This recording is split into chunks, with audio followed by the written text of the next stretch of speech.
قل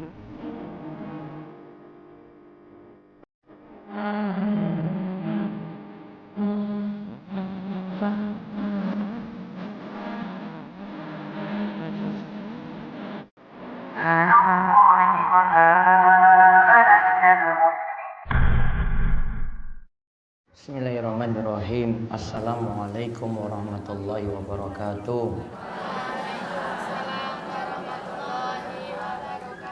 Innal hamdalillah nahmaduhu wa nasta'inuhu wa nastaghfiruh wa na'udzu billahi min shururi anfusina wa min sayyiati a'malina.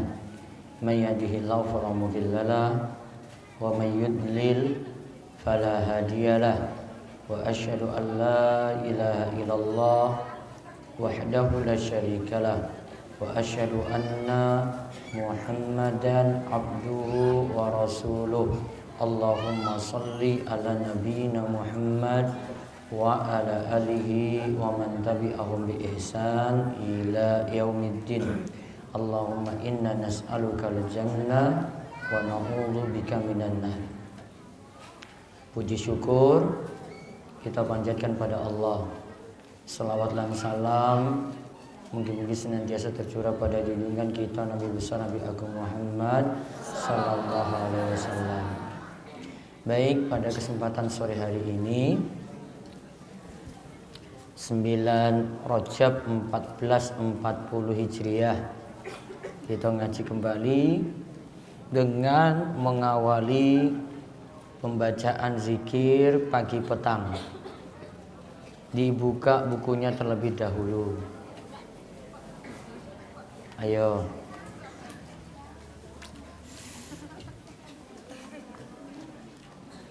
Buka zikir petang.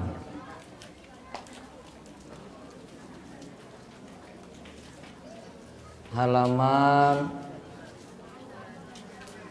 35.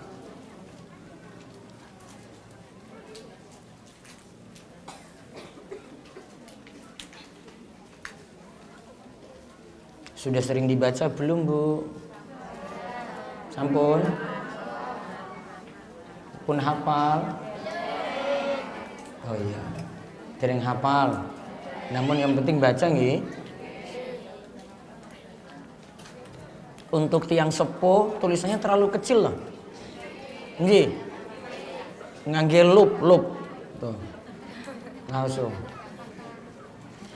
Insya Allah nanti ada versi yang besarnya. Kapan-kapan baru tak bagi, urung rampung. Nah, sudah dibuka. Yang pertama, zikir petang, kita baca ayat kursi. Terus Al-Ikhlas 3 kali di halaman 37. Terus Al-Falaq 3 kali. Terus An-Nas 3 kali. Nah, itu nggak perlu tak ulang, Ji. Nah, sekarang lihat lagi di halaman 40 dari zikir nomor 3. Misalnya ibu nggak hafal berurutan, bukan masalah. Ya, hafal cuma yang pendek-pendek dulu, boleh. Nggak berurutan dari nomor 1 sampai di sini ada 14 gitu, nggak masalah. Cari yang pendek-pendek aja. Ya, kalau yang pendek-pendek bisa hafal, ya itu jenengan amalkan terus. Ada yang pagi misalnya sambil masak, nah baca gitu. Jadi tidak disyaratkan berurutan. Yang penting tahu ini zikirnya seperti ini yang dibaca ketika petang atau ketika pagi. Nah, yang zikir petang ini seperti saya terangkan kemarin bisa dibaca habis asar, sholat asar atau bar maghrib. Namun kalau saya lebih cenderung bacanya itu bar maghrib, karena gangguan-gangguan sihir, santet, setan, wah itu keluarnya itu malam hari semuanya. Makanya di antara ajaran Nabi Sallallahu Alaihi Wasallam kalau malam hari tiba, anak itu tidak disuruh main luar dulu. Pintu-pintu rumah ditutup karena banyak gangguan di luar rumah. Ya. Anak seperti itu kecuali ada orang tua. Nah sekarang buka tak tuntun nomor 3. Amsayna. Amsayna. Wa amsal mulku lillah. Wa amsal mulku lillah. Walhamdulillah. Walhamdulillah. La ilaha illallah. La ilaha illallah.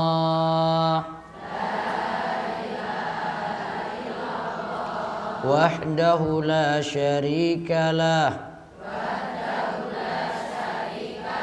Wahdahu la syarika lah. Lahul mulku. Lahul mulku. Walahul hamdu. Walahul hamdu. Wa huwa ala kulli syai'in qadir. Rabbi as'aluka khaira ma fi hadhihi al-laila. Khaira ma fi hadhihi al-laila. Wa khaira ma ba'daha. Wa khaira ma ba'daha. Wa a'udzu bika. Wa a'udzu bika. Min syarri. Min syarri. Ma fi hadhihi al-laila.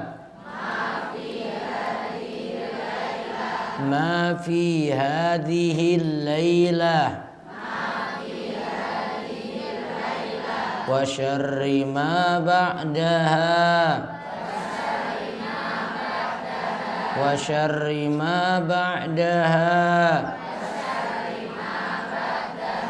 Rabbi a'udzu bika. Rabbi a'udzu bika. Minal kasali wa su'il kibar. Minal kasali wa su'il kibar. Rabbi a'udzu bika. Rabbi a'udzu bika.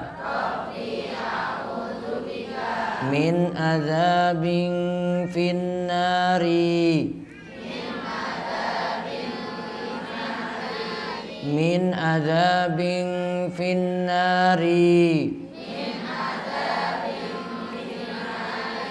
Wa adzabin fil qabri. Wa adzabin fil qabri.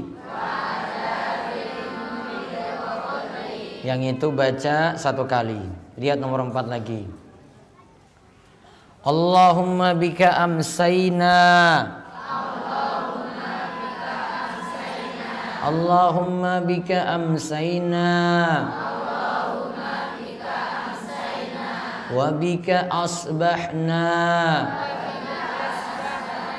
Wa bika asbahna. Wa bika nahya. Wa bika nahya.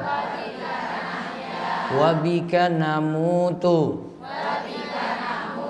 Wa bika namutu.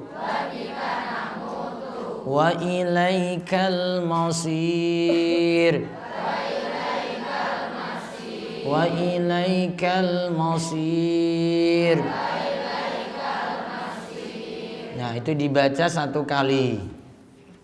Terus nomor 5. Mudah-mudahan pertemuan berikutnya wis hafal itu langsung. Amin iki engko dihafalke lho itu. Suruh ora amin terus, amin ora hafal-hafal. Nomor 5, Sayyidul Istighfar. Ini baca 1 kali juga. Disebut Sayyidul Istighfar artinya penghulunya bacaan istighfar. Jadi bacaan istighfar yang paling bagus, yang paling lengkap itu ini. Kalau kita baca istighfar kan sederhana, astagfirullah. Nah, yang lengkapnya, nah ini bacaan yang ini yang super lengkap ini. Tak tonton. Allahumma anta rabbi. Allahumma anta rabbi. La ilaha illa anta. Khalaqtani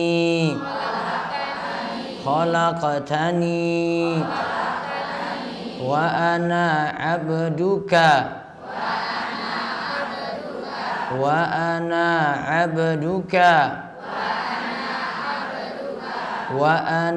ala ahdika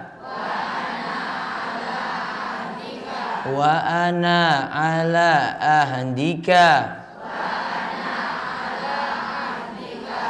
wa'adika mastata'tu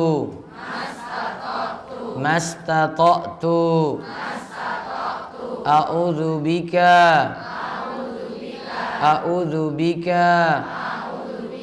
min syarri ma sana'tu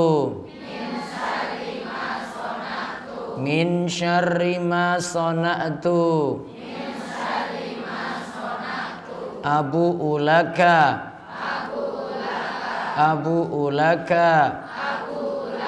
bi ni'matika alayya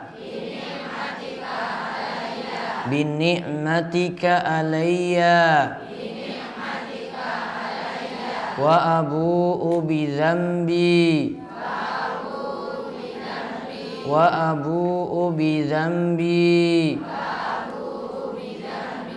faghfirli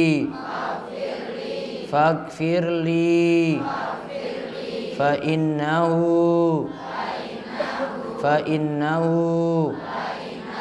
la yaghfirudz dzunuba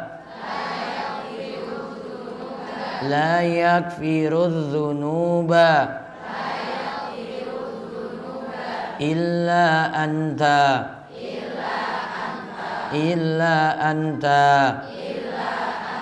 Nah, itu baca 1 kali.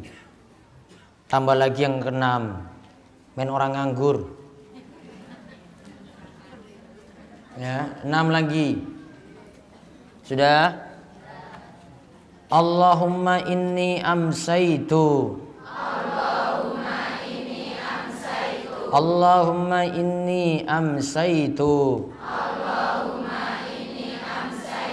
Ushiduka wa ushidu hamalata arshika wa ushidu hamalata arshika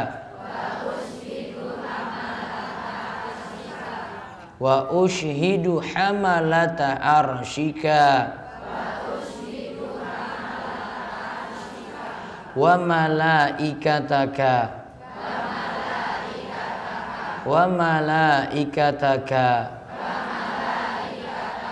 wa jami'a khalqik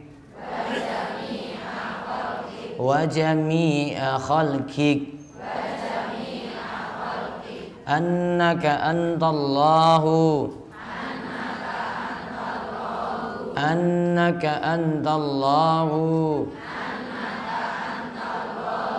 la ilaha illa anta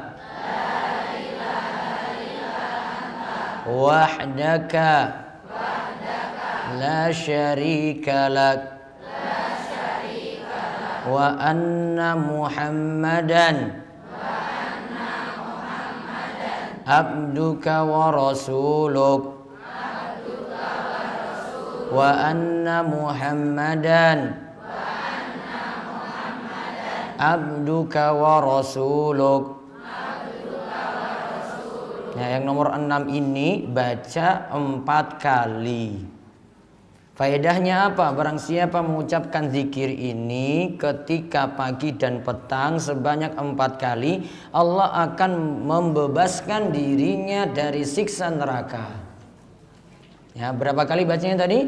4. Suruh 4, laksanakan 4. Jangan minta diskon. Jangan cukup baca 1. Suruh 4, bacanya 4. Karena ini zikir yang kaitannya dengan waktu. Ada bilangan tertentu, ibu-ibu baca dengan bilangan tertentu. Disuruh 1, ya 1. Disuruh 3, 3. Disuruh 4, 4. Oh, kok kenapa bisa 4? Nggak usah banyak protes, ini ada 4, ada 3, ada 1. Pokoknya manut aja. Baca seperti itu. Nah, cukup sampai nomor 6 tadi. Mudah-mudahan cepat hafal. Cara menghafal gimana, Bu? Dibaca ulang-ulang terus. Ini sampai bukunya iki wis arak suwek loh iki bukunya. Ini kalau masih baru, nah itu berarti urung hafal. Karena nggak pernah dibuka. Ya, pokoknya ini sudah kusut, ini sudah nggak layak lagi bukunya itu. Berarti wis hafal itu. Ya. Nanti kalau rusak bukunya tak naik anyar meneh ora apa-apa. Sing penting hafal. Ya, sekarang buka buletin. Kita masih ngulang lagi pembahasan kemarin tentang cahaya di atas cahaya. Edisi 28. Ya, monggo dibaca. Bismillahirrahmanirrahim. Cahaya di atas cahaya. Tafsir surah An-Nur ayat 34-35. A'udzu billahi minasyaitonir rajim. Wa laqad anzalna ilaikum ayatin mubayyinatin wa masalan minal ladzina khalaw min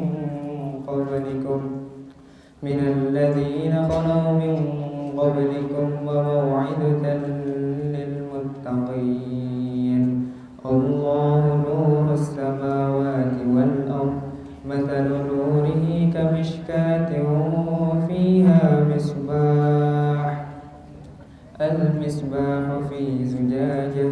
الزجاجة كأنها كوكب دري يوقد من شجرة مباركة زيتونة لا شرقية ولا غربية يكاد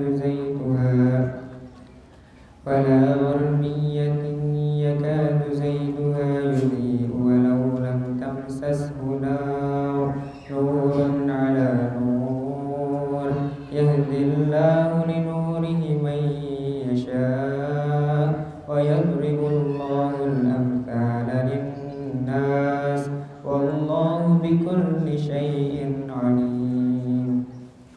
Artinya, dan sesungguhnya kami telah menurunkan kepada kamu ayat-ayat yang memberi penerangan dan contoh-contoh dari orang-orang yang terdahulu sebelum kamu dan pelajaran bagi orang-orang yang bertakwa.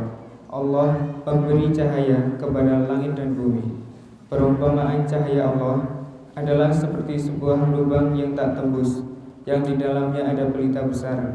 Pelita itu di dalam kaca, dan kaca itu seakan-akan bintang yang bercahaya seperti mutiara yang dinyalakan dengan minyak dari pohon yang berkahnya, yaitu pohon zaitun yang tumbuh tidak di sebelah timur sesuatu dan tidak pula di sebelah baratnya, yang minyaknya saja hampir-hampir menerangi walaupun tidak disentuh api. Cahaya di atas cahaya berlapis-lapis. Allah membimbing kepada cahayanya siapa yang Dia kehendaki, dan Allah memperbuat perumpamaan bagi manusia, dan Allah Maha mengetahui segala sesuatu. Baik, itu surat An-Nur 34-35. Ayat 34 sudah saya terangkan kemarin. Sekarang yang ayat 35, Allahu nurus samawati wal ard. Allah itu pemberi cahaya kepada langit dan bumi. Masalu nurihi kamishkatin fiha misbah.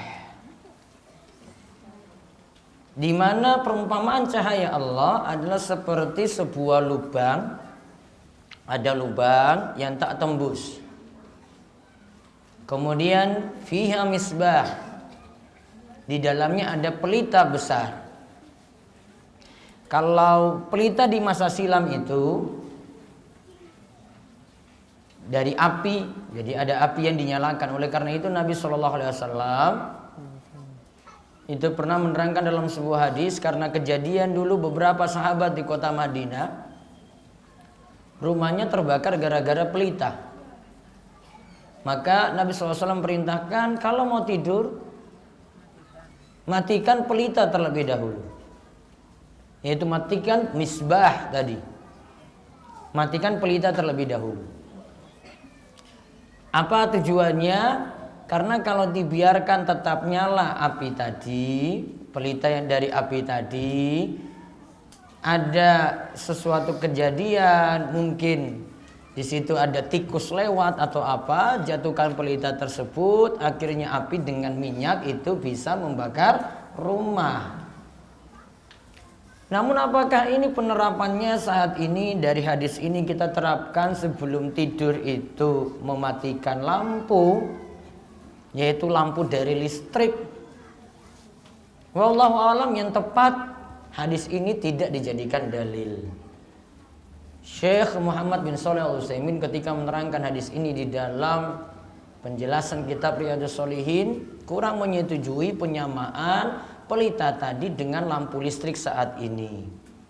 Lampu listrik beda, pelita juga berbeda, sehingga tidak disamakan. Yang tidur nggak matikan lampu ya boleh, yang mau matikan lampu juga silahkan.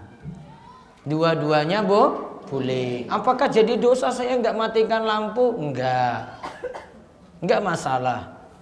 Jadi sebenarnya tidak masalah. Yang kejadian di masa silam itu berbeda dengan ini. Nah lalu tadi ada pelita di dalam lubang tersebut. Pelita itu al-misbahu fi zujajah. Pelita itu berada di dalam kaca. Lalu az-zujajatu ka'annaha kaukabun. Dan kaca itu, di dalam kaca, dan kaca itu seakan-akan menjadi bintang. Durriyun yuqadu min syajaratin mubarakah. Di situ seperti bintang yang bercahaya, layaknya mutiara. Jadi kayak sesuatu sinarnya itu bagus sekali, kayak bintang itu yang berkedip di malam hari. Kemudian di situ ada yuqadu, api tersebut, pelita tersebut itu dibakar min syajaratin mubarakah, dari pohon yang diberkahi. Jadi untuk bakar pelita tadi itu dari kayu yang penuh berkah. Zaitunatin la syarqiyah wal gharbiyah. Ada situ pakai minyak zaitun. Ngertos mboten nggih minyak zaitun? Ada di Gunung Kidul ada. Nah, minyak kayak itu, namun minyak ini masih asli. Belum disentuh oleh api. Ini bukan di sebelah barat, bukan sebelah timur, ya kadu zaituha yudhi'. Minyak tadi pun bercahaya. Jadi pelitanya sudah bercahaya, minyaknya juga bercahaya. Insya Allah luar biasa ini cahayanya. Tadi cahayanya dari pelita, terus minyaknya juga bercahaya, bersinar. Walau lam tamsas hunar. Yang dimana minyak tadi belum disentuh api, berarti masih murni karena belum dipakai. Masih murninya, cahayanya juga murni dari minyak tadi. Itulah yang namanya nurun ala nur. Cahaya di atas cahaya. Jadi kalau ada orang namanya Nur, nah itu artinya apa? Cahaya. Nur apa Nurul? Nah itu Nurul Komar apa Nurul Syams atau apalah. Nah Nur itu artinya apa? Cahaya. Yang dari kata ini nurun ala nur. Cahaya di atas cahaya. Yahdillahu li nurihi may yasha. Allah beri cahayanya kepada siapa saja yang Allah kehendaki. Cahaya apa itu? Nanti kita bahas. Ini cahaya dari pelita itu apa? Cahaya dari minyak itu apa? Nanti dibahas. Wa yadribullahul amsal. Inilah Allah menetapkan permisalan linnas pada manusia. Wallahu bikulli syai'in alim. Allah Maha mengetahui segala sesuatu. Sekarang baca ini paragraf 1, 2, 3. Langsung paragraf ke-3. Penjelasan ayat. Dalam ayat 35 disebutkan Allah memberi cahaya kepada langit dan bumi. Sebagaimana keterangan dalam tafsir As-Sa'di, maksudnya adalah Allah itu secara hissi dan maknawi adalah nur atau cahaya. Secara zatnya Allah itu cahaya, hijabnya itu juga cahaya. Yang seandainya tak ada hijab ini dan tak ada kelemah lembutan Allah, maka sejauh pandangannya akan hangus terbakar. Allah juga menyinari arsy, kursinya, matahari, rembulan, cahaya, dan surga pun mendapatkan cahaya. Nah lihat, secara hissi Allah itu cahaya. Sehingga ketika Nabi Musa alaihissalam berbicara dengan Allah di Bukit Tursina. Di bukit apa? Tursina. Seperti penyebutan dalam surat At-Tin. Wat-tini waz-zaitun. Wa turi sinin. Nah itu namanya. Dan demi Bukit Tursina. Ada di mana Bukit Tursina itu? Di Gunung Kidul sebelah mana ya? Hah? Gundi? Mana? Kan bukit sini kan Gunung Kidul itu. Apa di selatan sana, di Palian, apa di Panggang itu ada? Di mana? Oh, kono lo, neng Arab sana itu banyak. Kapan-kapan nanti tanya Pak pilot kalau naik pesawat, Pak Bukit Tursina mana? Nah itu tempat Nabi Musa alaihi salam berbicara pada Allah di bukit tadi. Nah, balik dulu ke pembahasan ini. Jadi semua benda yang ada, ya asalnya Allah itu bercahaya. Maka ketika Nabi Musa alaihissalam ingin berbicara pada Allah, kemudian dia ingin melihat Allah secara langsung di dunia, maka langsung nampak cahaya besar ketika itu. Maka tidak sanggup Nabi Musa lihat cahaya tadi. Berarti Allah tidak bisa dipandang ketika kita di dunia. Ya, ketika di dunia belum bisa. Kapan kalau begitu melihat Allah Sang Khalik? Kapan kita melihat Allah? Kapan ibu-ibu? Ini kok bengong aja nih. Kapan? Nanti di akhirat, ketika masuk surga. Itu jadi kenikmatan tambahan. Ada nikmat-nikmat surga, kita dapat nikmat surga yang paling tinggi itu melihat wajah Allah. Wujuhu yawma idzin nadhirah ila rabbiha nadhirah.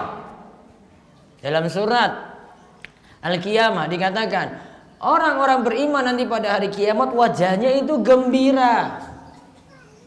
Wajahnya apa? Gembira.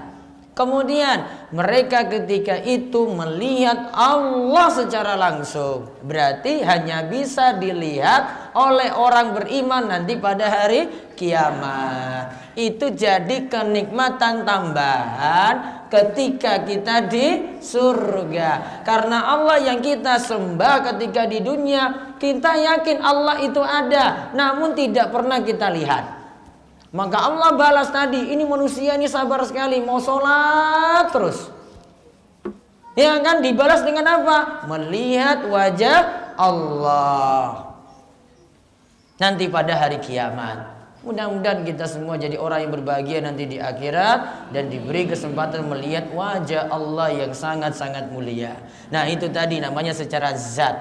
Allah itu cahaya, nur.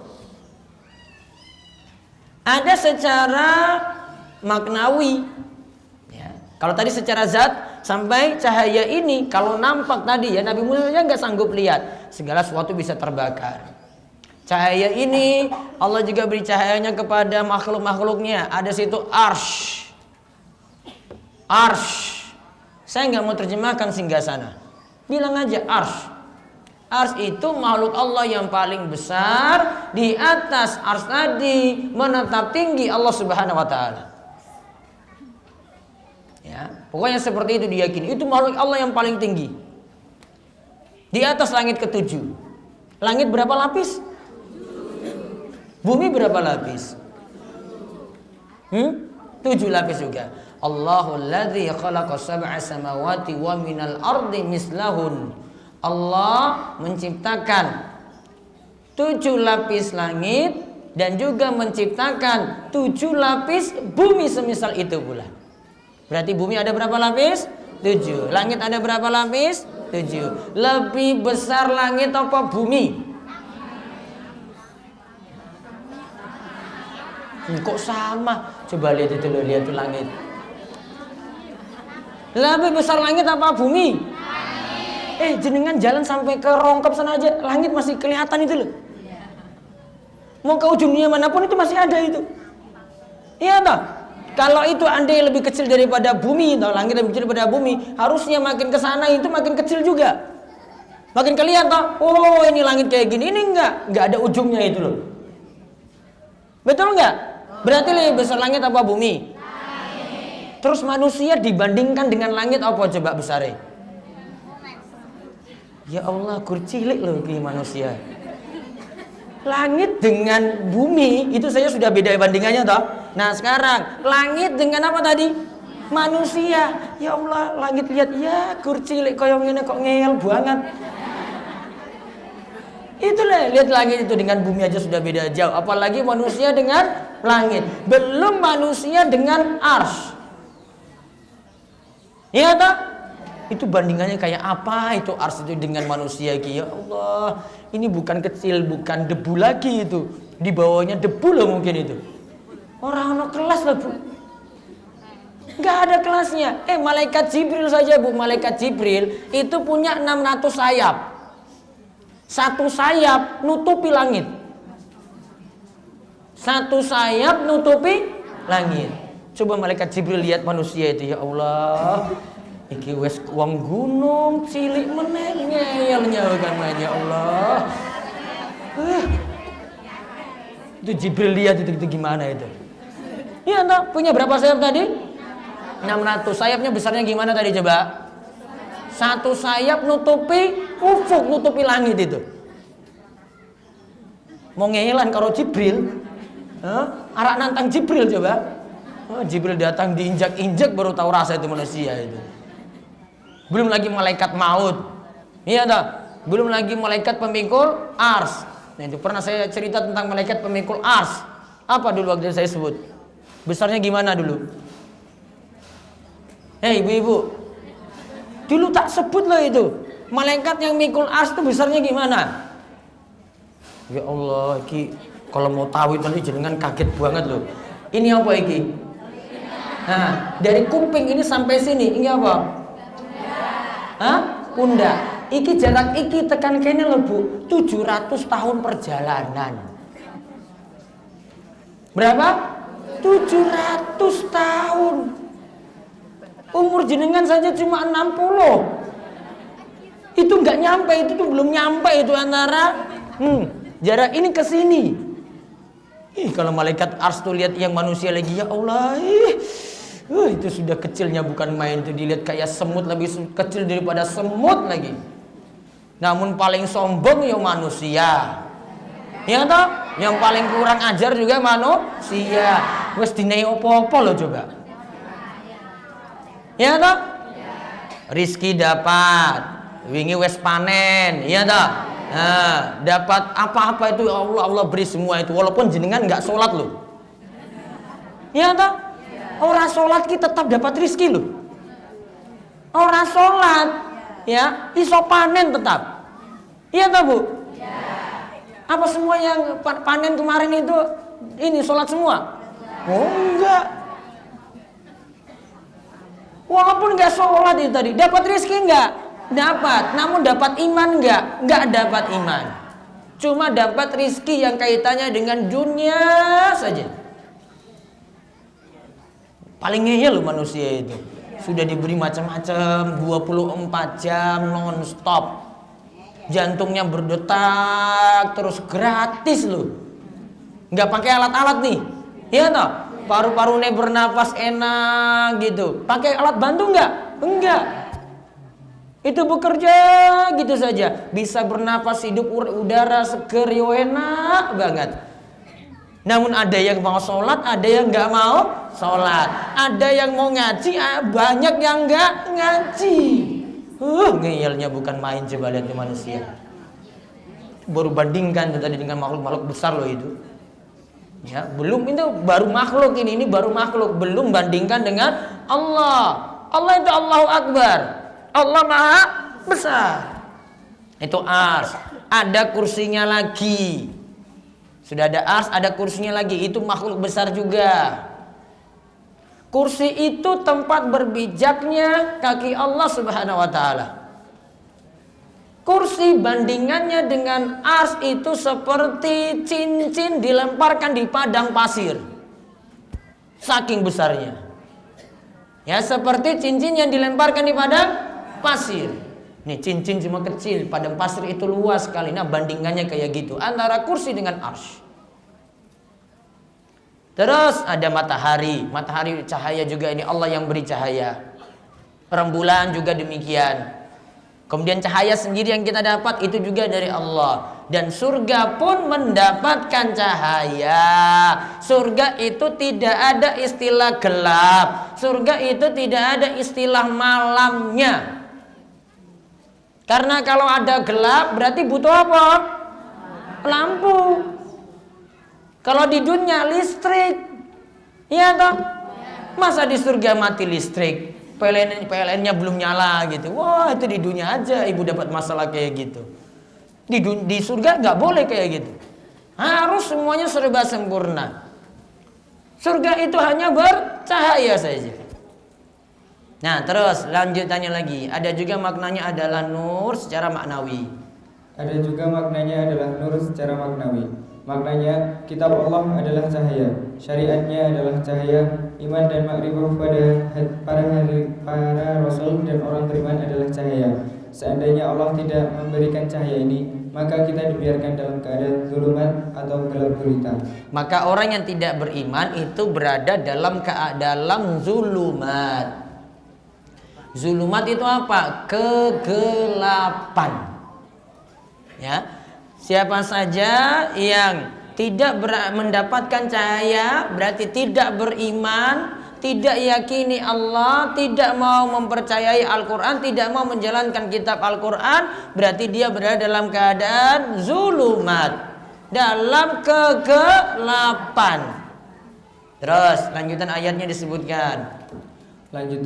disebutkan. Perumpamaan cahaya Allah adalah seperti sebuah lubang yang tak tembus, yang di dalamnya ada pelita besar.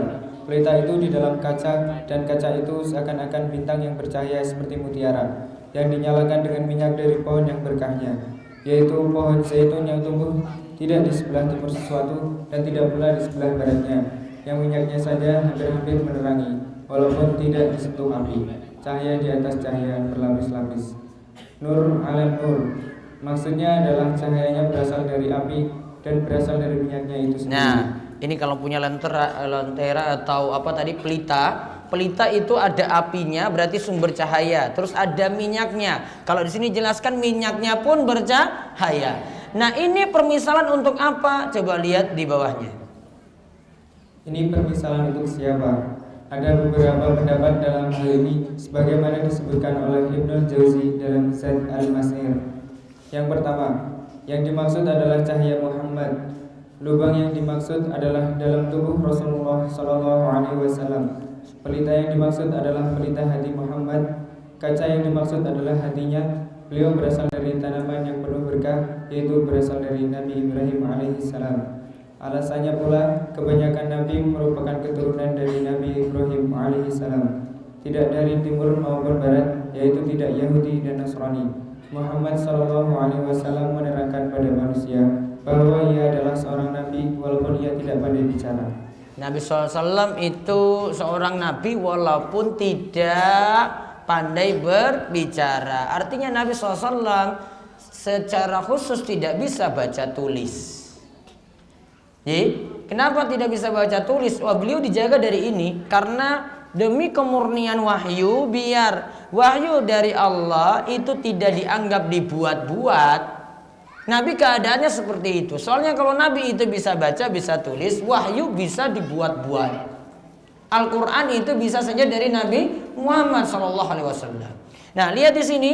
Yang pertama dimaksud dengan cahaya tadi adalah cahaya Muhammad. Lubang yang dimaksudkan adalah tubuh Rasul SAW. Pelita yang dimaksud adalah pelita hati Muhammad. Kaca yang dimaksud adalah hatinya. Beliau berasal dari tanaman yang penuh berkah, yaitu dari Nabi Ibrahim alaihissalam. Simbahnya Nabi Muhammad itu Nabi Ibrahim. Nabi Ibrahim punya keturunan siapa? Ismail dan Ishak. Nah, dari jalur Ismail itu turun ke bawah sampai nanti Nabi kita Muhammad SAW. Di atas Nabi Muhammad Abdullah, di atas Abdullah ada Abdul Muttalib, di atas Abdul Muttalib. Siapa bu? Di atas Abdul Muttalib. Semalam kayaknya saya bahas ya ini ya. Oh bukan begini. Nama simbahnya Nabi Muhammad Abdullah, terus Abdul Muttalib di atasnya, Hashim di atasnya lagi Abdul Manaf. Ya, ini ditarik nanti sampai Nabi Ismail. Di atasnya siapa Nabi Ismail? Nabi kita Ibrahim. Nabi Ibrahim alaihi salam. Makanya Nabi Ibrahim itu dikatakan bapaknya para nabi. Karena nabi-nabi yang ada dari Yahudi atau Nasrani itu berasal dari Nabi Ibrahim alaihissalam. Nah, terus yang kedua, maksud cahaya di atas cahaya. Yang kedua, yang dimaksud adalah cahaya iman dalam hati mukmin dengan pelita. Lubangnya itu adalah hatinya, pelitanya itu cahaya iman di dalamnya. Ada juga pendapat lain yang menyatakan bahwa lubang itu adalah dadanya, sedangkan pelita itu adalah Al-Quran dan iman, di mana Al-Quran dan iman keduanya berada dalam dada. Sedangkan kaca itu adalah hatinya. Jika ilmu itu datang, maka bertambahlah petunjuk di atas petunjuk, sebagaimana minyak itu bercahaya sebelum disentuh api. Jika disentuh api, bertambahlah cahaya. Seorang mukmin kata-katanya itu cahaya, amalannya itu cahaya, masuk dan keluarnya cahaya, dan kembali dalam keadaan bercahaya pada hari kiamat. Nah, lihat kalau pengertian kedua, cahaya yang dimaksud ini cahaya Al-Quran dan iman. Cahaya apa? Al-Quran dan iman. Kalau kita rajin kaji Al-Quran mengamalkannya, maka hidup kita bercahaya, bersinar. Kalau kita punya iman, juga kita dapati cahaya, bisa menempuh jalan yang lurus dengan modal Al-Quran dan iman. Sedangkan tadi Al-Quran dan iman ini berada dalam dada. Nah itu tadi, berada dalam hatinya, itulah kaca tadi. Berarti iman letaknya dalam hati. Al-Quran juga manfaat kalau dalam hati. Maka nantinya pengaruhnya apa? Jika disentuh api, bertambahlah cahaya di atas cahaya. Akhirnya kata-kata orang mukmin itu bercahaya. Kata-katanya baik terus. Enak didengar. Gak senang rasanya wong bicarakan orang lain, gosipin orang lain, enggak. Orang beriman itu dari kata-kata yang keluar itu bercahaya, enggak memfitnah orang lain. Apa memfitnah itu, Bu? Memfitnah itu apa? Rasanya tadi gibah. Kalau fitnah bicarakan orang lain tanpa ada dasar bukti yang benar.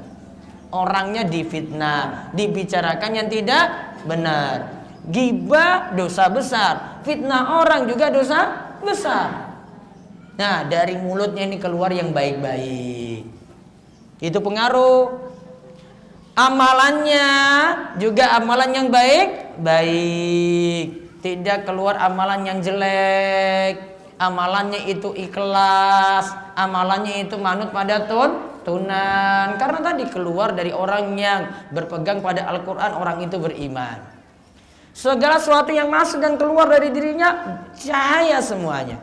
Dan nantinya orang-orang beriman pada hari kiamat akan bercahaya. Di antara bentuk cahaya itu didapati dari bekas wudhu. Bekas apa? Wudhu. Ini bekas wudhu yang kita basuh, kan ada muka, ya toh, tangan sampai siku, ya, ada rambut, kepala, ada kaki. Nanti di hari kiamat semuanya diganti dengan cahaya. Maka kalau ada yang tidak punya cahaya, berarti nggak pernah wudhu, alias nggak pernah sholat. Kalau sholat tentu dia berwudhu. Kalau berwudhu, nah ini jadi cahaya pada hari kiamat. Makanya di antara tanda Nabi Muhammad SAW nanti kenal umatnya, lihat wajahnya yang bercahaya karena bekas apa tadi? Wudhu. Nah itu orang beriman kayak gitu, Nabi kenal langsung karena bekas wudhunya. Terus yang ketiga. Yang ketiga, yang dimisalkan adalah Al-Quran. Al-Quran itulah pelita. Pelita itu terus bersinar dan tidak berkurang. Sedangkan kaca itu adalah hati orang beriman. Lubang yang dimaksud adalah lisan dan mulutnya. Pohon penuh berkah adalah pohon wahyu. Di sini menunjukkan bahwa penjelasan-penjelasan Al-Quran itu begitu jelas walau belum dibaca. Ada juga ulama yang mengatakan bahwa argumen Al-Quran itu begitu jelas bagi yang mau merenungkan dan mentadabburinya walau Al-Quran itu belum turun. Itulah cahaya di atas cahaya. Artinya Al-Quran itu cahaya dari Allah pada hamba-hambanya dengan dalil-dalil yang gamblang. Bahkan itu sudah jelas sebelum Al-Quran itu turun. Nah kalau yang ketiga ini cuma membicarakan Al-Quran. Al-Quran itu cahaya. Cahaya ini terus bersinar dan tidak berkurang, tidak padam. Sedangkan kaca itu hati orang beriman. Nah ini Al-Quran datang pada orang beriman. Orang beriman ini makin baik nanti, makin bersinar. Ya, orang beriman ini makin bersinar. Minyaknya tadi yang membuat dia itu jadi beriman. Berarti Al-Quran di atas iman itu nanti makin bercahaya. Berarti di sini dari tiga penjelasan ini menunjukkan pentingnya satu, beriman kepada Nabi kita Muhammad Sallallahu Alaihi Wasallam. Yang kedua, pentingnya punya iman. Yang ketiga, pentingnya menjalankan isi Al-Quran. Yang pertama ya, beriman kepada Nabi kita Muhammad. Yang kedua, beriman kepada Al-Quran. Yang ketiga, punya iman. Semuanya nanti akan jadi cahaya yang bermanfaat untuk orang beriman. Terus yang berikutnya di bawahnya. Inilah yang Allah jelaskan pada hambanya dengan permisalan sehingga mudah dipahami dan mudah ditangkap. Ibnu Abbas berpendapat bahwa mengenai ayat Allahu nurus samawati wal ard, artinya Allah itu memberi petunjuk kepada penduduk langit dan bumi. Dalam pendapat lainnya, maksudnya adalah Allah itu mengatur urusan di langit dan di bumi, termasuk mengatur bintang, matahari dan rembulan. Terus sedangkan maksud ayat masalun nurihi, permisalan cahayanya, maksudnya adalah cahaya orang mukmin yang Allah jadikan iman dan Al-Quran pada dadanya. Lantas diberikan permisalan dalam ayat ini. Ada juga yang berpendapat bahwa yang dimaksud adalah permisalan cahaya Allah berupa petunjuk dalam hati orang beriman. Sedangkan maksud ayat Wallahu bikulli syai'in alim, dan Allah Maha mengetahui segala sesuatu, yaitu Allah yang Maha tahu siapakah yang pantas mendapatkan hidayah dan siapakah yang pantas mendapatkan kesesatan. Nah itu yang dibahas dalam tafsir Al-Quran Al-Azim. Nanti penjelasan lengkapnya insya Allah di Sabtu Legi berikutnya, tanggal 6 April. Cukup nih? Ada pertanyaan monggo. Tanya langsung silahkan.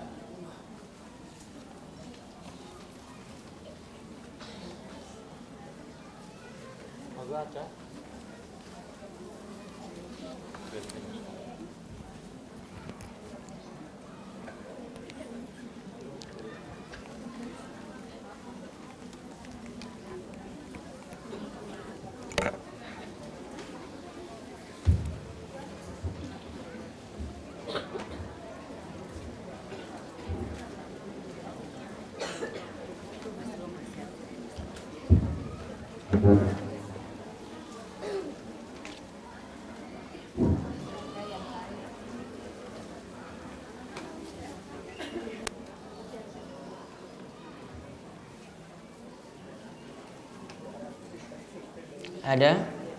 Assalamualaikum warahmatullahi wabarakatuh. Waalaikumsalam warahmatullahi wabarakatuh.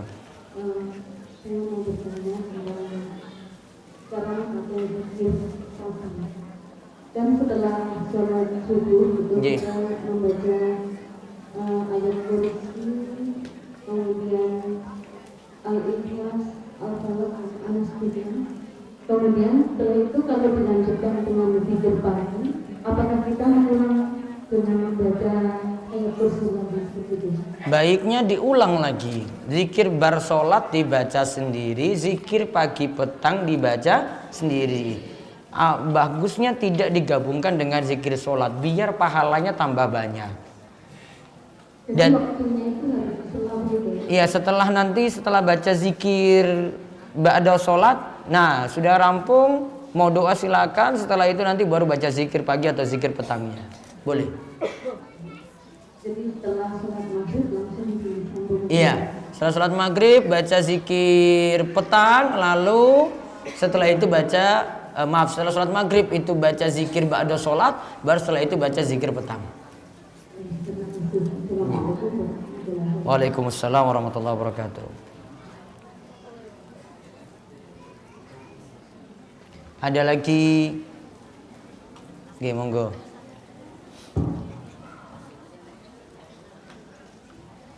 Assalamualaikum warahmatullahi wabarakatuh. Waalaikumsalam warahmatullahi wabarakatuh. Di sini saya juga mau menanyakan masalah zikir petang yang saya lakukan.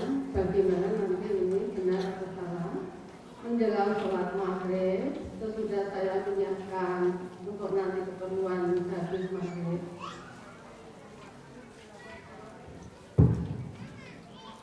ya 20 menit atau 4 jam sambil menunggu waktu maghrib saya melakukan zikir petang.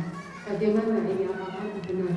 Boleh. Terima kasih. Wassalamualaikum Seperti itu boleh. Waalaikumsalam warahmatullahi wabarakatuh. Seperti itu boleh. Walaupun kalau mau nunggu sedikit juga sampai maghrib masuk juga boleh. Namun kalau waktunya terlalu mepet nanti maghrib untuk baca, bisa sebelumnya juga, tidak masalah. Ya. Jadi nanti sendirikan zikir petang, nanti zikir bar sholat juga sendirikan. Tidak jadikan satu lebih bagus. Walaupun sebagian ulama katakan boleh digabung. Ada lagi? Ye.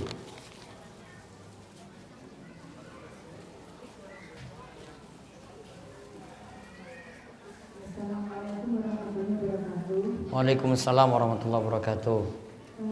Ustaz, yang saya tanyakan adalah doa setelah sholat duha. Doa setelah sholat duha.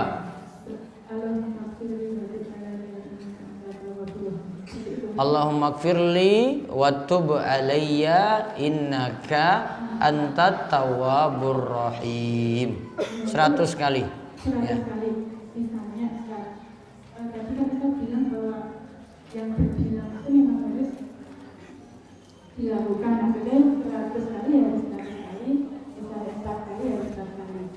Nah, untuk yang sholat setelah sholat duha itu, kadang-kadang kan kita ada keperluan lain.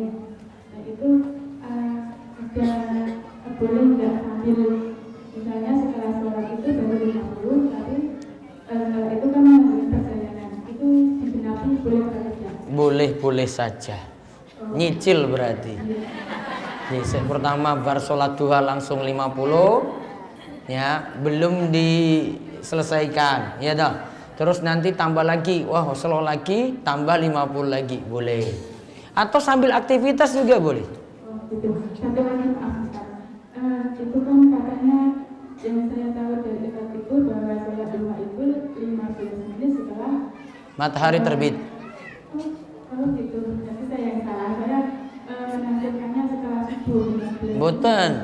Sholat duha itu 15 menit setelah matahari terbit. Makanya saya Tunggu terang dulu. soalnya kan saya juga mendengarkan kajian itu kan dilarang kalau pas terbit matahari. Iya. Dan saya itu pernah lihat di tanggalan kalender itu kok 15 menit sepertinya pas terbit. Makanya saya berpikir mau nanya Ustaz seperti itu. Berarti saya yang salah ya.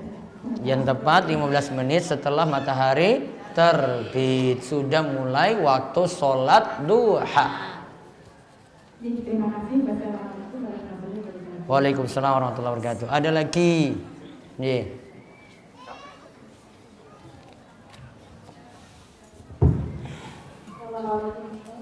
Waalaikumsalam warahmatullahi wabarakatuh.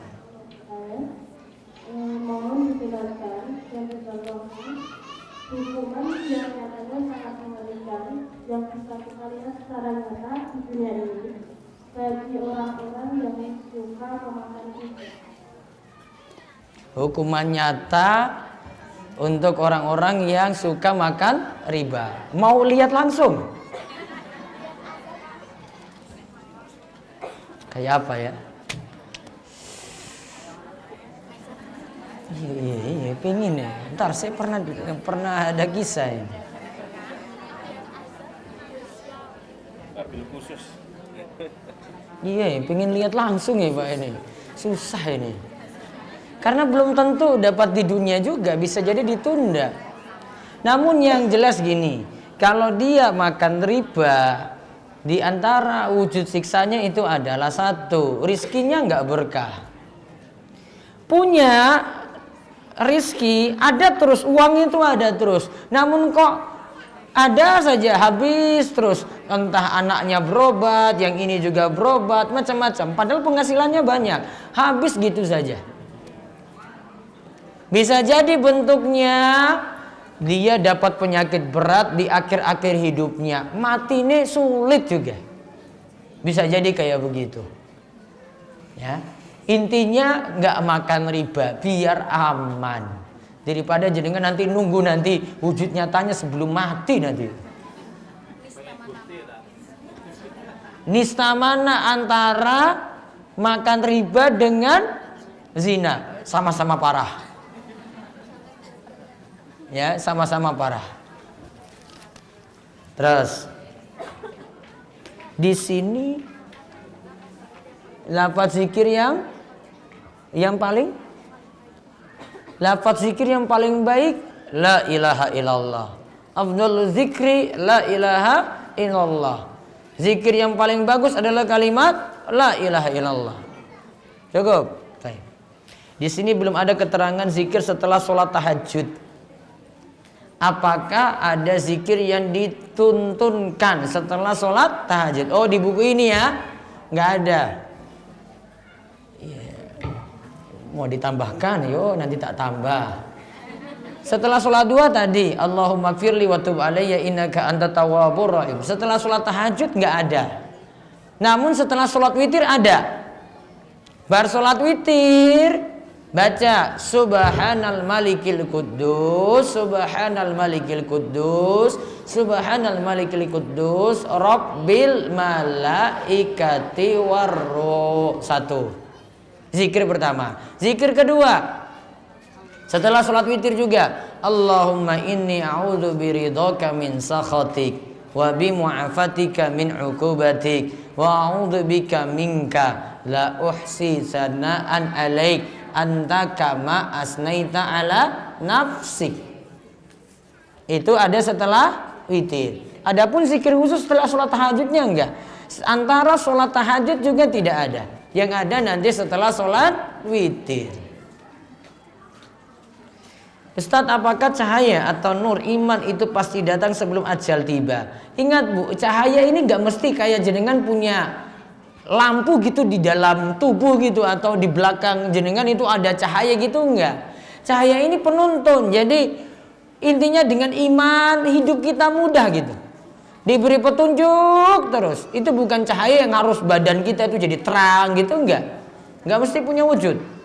Bagi orang yang sudah merasuk atau meresap dalam jiwa keburukan atau larangan Allah dilakukan seperti dianggapnya biasa saja, berarti cahaya atau petunjuk itu hilang. Seakan-akan dengan sholat dan ikut banyak pengajian itu sudah terhapus. Enggak cukup. Dosa atau maksiat harus dihentikan. Ya biar terus dapat cahaya yang nanti menerangi hidupnya. Sehabis sholat zikirnya subhanallah 33 kali, alhamdulillah 33 kali, Allahu Akbar 33 kali. Kadang saya yang terakhir la ilaha illallah Muhammadur Rasulullah 33 kali. Nggak perlu tambah kayak gitu. Apa tadi ulang? Subhanallah 33, alhamdulillah 33, Allahu Akbar 33. Genapkan dengan la ilaha illallah wahdahu la syarikalah lahul mulku wa lahul hamdu wa huwa ala kulli syai'in qadir. Tidak perlu lagi baca la ilaha illallah Muhammadur Rasulullah 33 kali. Yang ini enggak ada. Gitu ya. Yang ada apa? Ditutup dengan la ilaha illallah wahdahu la syarikalah lahul mulku wa lahul hamdu wa huwa ala kulli syai'in qadir. Hukum menyentuh kemaluan anak kecil tatkala mengganti pakaiannya, apakah wudunya batal? Yang jelas, yang pertama itu tidak dengan syahwat. Maka menyentuh di sini kalau tidak dengan syahwat, wudu tidak batal. Sedangkan hadis yang mengatakan man massa zakarahu falyatawadda. Siapa yang nyentuh kemaluannya maka hendaklah dia berwudu. Itu kalau dengan syahwat. Kalau tidak maka tidak batal wudunya. Apabila saya ingin mengerjakan sholat zuhur tapi masih terik dan panas, apakah boleh dikerjakan sampai jam 1? Tapi saya juga ingin mengerjakan sholat sunnah qobliyah dan ba'diyah zuhur. Boleh saja. Ibu boleh nunda sholat sampai jam 1. Namun sebaik-baik amalan kata Nabi SAW, afdalul a'mal as-sholatu fi awali waktiha. Sebaik-baik amal adalah sholat pada awal waktu. Ikhlas berbuah istiqomah.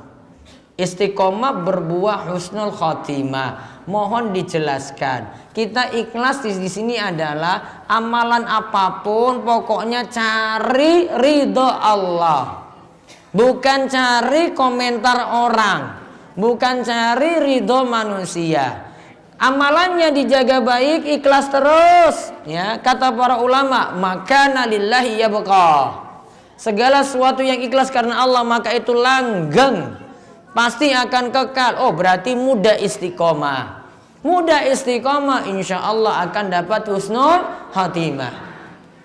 Siapa yang husnul khotimah dengan dia istiqomah, maka nanti malaikat akan menyapanya dengan mengatakan innalladzina qalu rabbunallahu tsumastaqamu tatanazzalu alaihimul malaikatu alla takhafu wa la tahzanu. Sesungguhnya yang mengatakan rabbunallah, Rabb kami adalah Allah.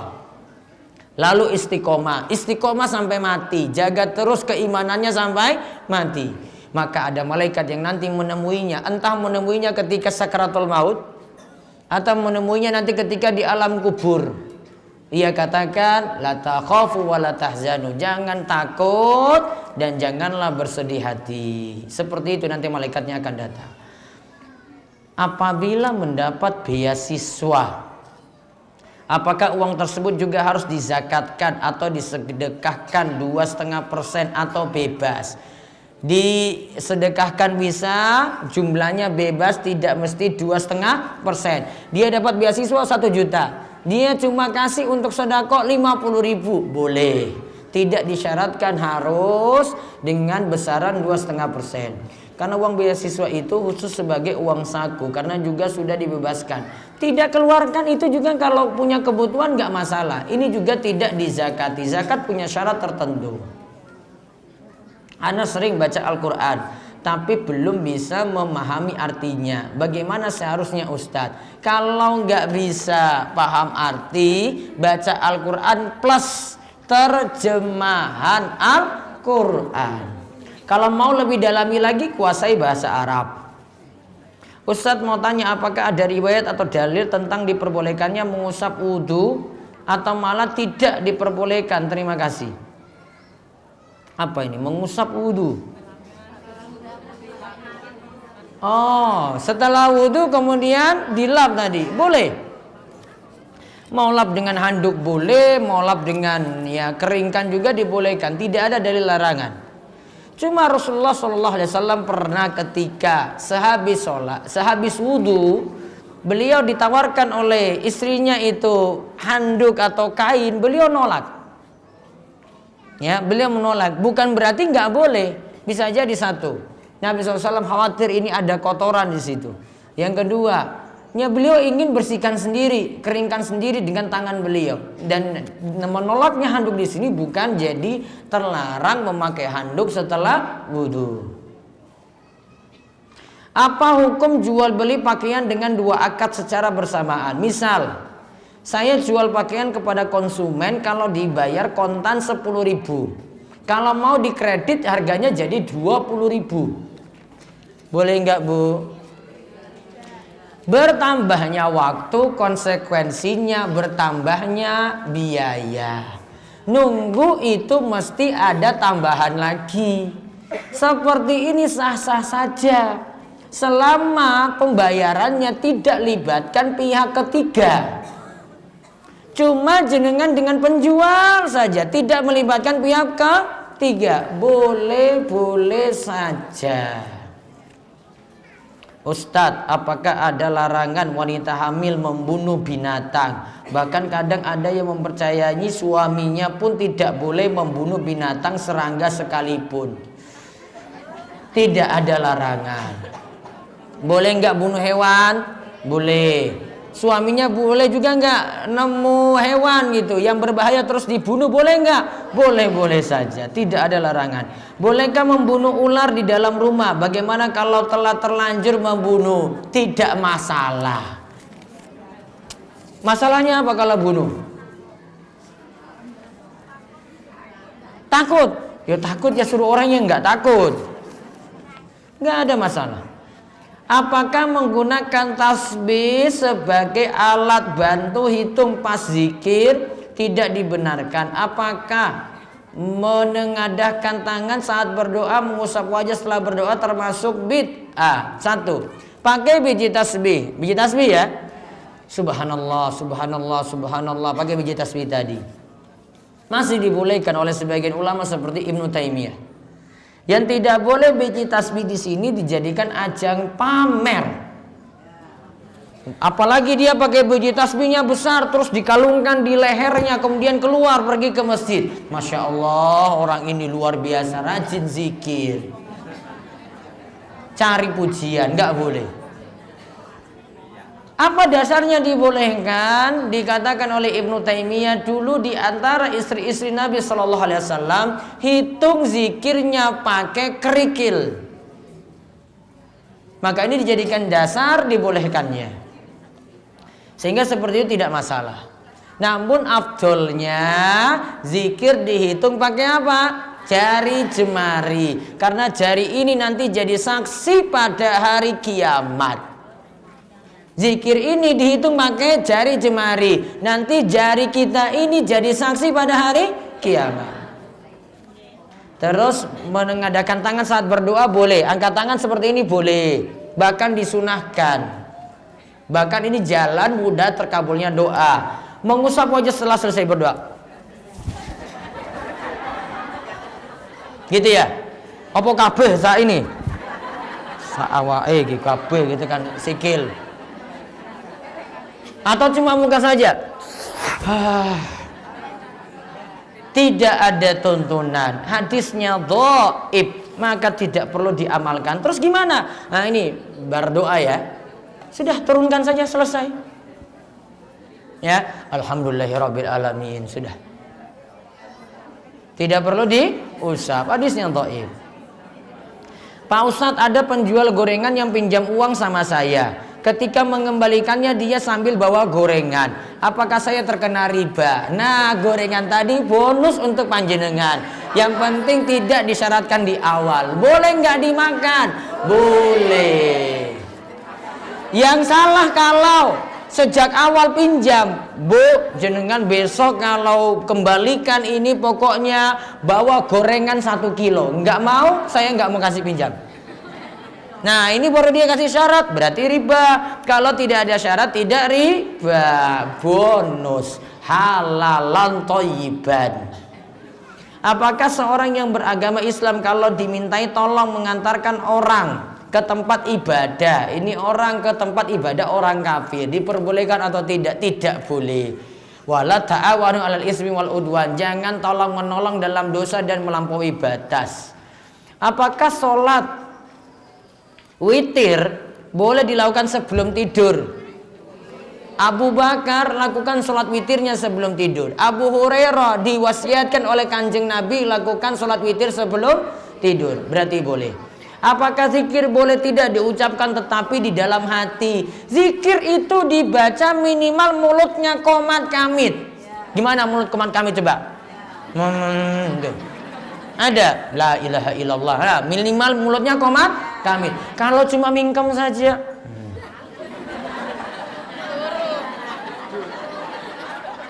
nggak zikir. Zikir apa? Minimal mulutnya qomat kamit. Subhanallah. Walaupun cuma dengar sendiri loh ini. Jenengan cuma qomat kamit saja. Aku wes subhanallah 100. Nggak dibaca Bu itu.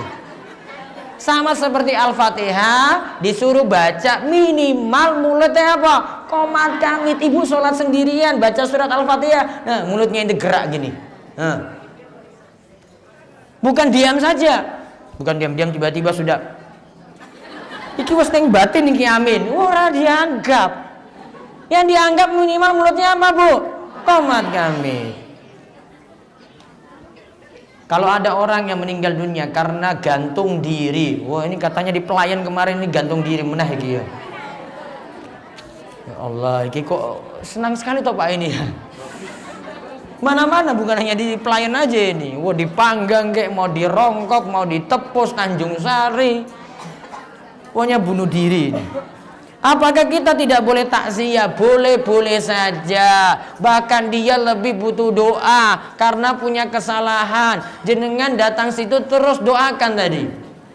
Nyolatkan boleh enggak? Boleh. Satu padukuhan itu nggak ada yang nyolatkan. Orang yang gantung diri ini sak padukuhan dosa semuanya. Dia lagi butuh doa. Ada yang nggak mau nyolatkan terserah. Namun dia lagi butuh doa. Gini, makanya kalau punya problem, ujung-ujungnya itu nggak mikir gantung. Ini jangan-jangan ada yang hadir juga ini mikir masalah hidupnya ini berat, pingin solusinya ya pokoknya aku arak gantung aja. Enggak. Ada yang katanya pagi-pagi kemarin apa Pak? Ada yang bar ngopi terus setelah itu gantung juga kan? Nah, Pak Sukis baru cerita kemarin selapan yang lalu itu, Sabtu Legi yang lalu, Sabtu Kliwon hari ini saya dengar lagi yang kemarin lagi. Ini kok masalah nggak diselesaikan dengan gantung diri loh.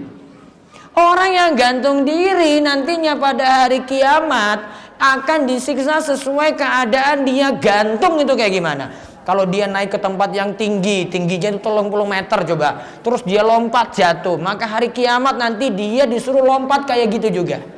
Lompat jatuh, naik lagi, lompat jatuh, naik lagi, lompat jatuh sampai sisanya rampung. Tak kasih tahu yang ngerinya sekalian loh ini. Biar nggak coba-coba gantung loh ini. Makanya iman butuh dikuatkan, Bu. Jenengan malas ngaji nanti ujung-ujungnya gantung meneh. Ngaji itu penting. Ini biar kuatkan iman loh ini. Ini iman lagi dibina ini sekarang. Iman kuat nggak pikiran kayak gitu.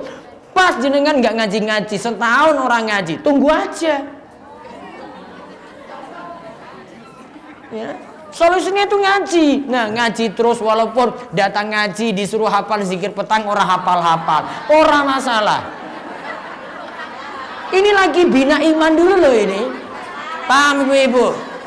Pun sepuh orang hafal orang masalah. Jenengan hadir saja itu alhamdulillah. Wis entuk pahala loh itu. Iman wis nambah terus itu. Sing salah sudah tahu bahwasanya punya masalah, makin jauh lagi dari Allah. Wah, beban tambah lagi, tambah lagi. Sudah nggak ada jalan keluar, akhirnya mikir kayak gitu. Ini ngaji ini untuk nambah iman jenengan yang nanti itu jadi cahaya. Mau macam-macam, mau gantung diri itu tercegah. Nggak mau ngaji, punya masalah, sudah pikirannya pendek, sudahlah saya gantung diri saja, wis lah. Ini masalahnya rampung, belum rampung. Namun itu takdir atau tidak? Jadi takdir atau tidak? Iya. Namun tidak ada yang tahu nanti akhir hidupnya kayak gitu. Dan tidak boleh beralasan dengan gantung diri untuk dia selamat di akhirat, nggak bisa. Ada hukumannya sendiri. Ya, pokoknya kalau punya masalah ujung-ujungnya bukan selesaikan dengan gantung diri. Tadi saya jelaskan, sholatkan atau tidak yang gantung diri tadi? Disolatkan. Diurus nggak jenazahnya? Takziah atau tidak? Takziah. Justru dia butuh banyak doa. Terus kita gimana yang masih hidup? Jangan pemikirannya terus gantung diri. Ngaji terus, nanti biar imannya kuat. Untuk mengenai doa melunasi utang sepenuh gunung, dibaca waktu sujud terakhir atau dibaca setelah selesai sholat, terserah ibu mau baca kapan.